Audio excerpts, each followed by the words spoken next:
त्यांचे वकिलीचे शिक्षण इंग्लंडला झाले.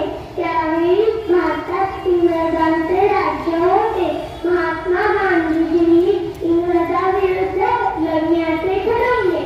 त्यासाठी त्यांनी सत्य व अहिंसा या तंत्राचा वापर केला. महात्मा गांधीजींनी इंग्रजांविरुद्ध वेगवेगळी आंदोलने केली. चले जाओ भारत छोडो अशा घोषणा देत इंग्रजांना पळवून लावले. अखेर त्यांच्या अनेक प्रयत्नांमुळे 15 ऑगस्ट 1947 रोजी भारत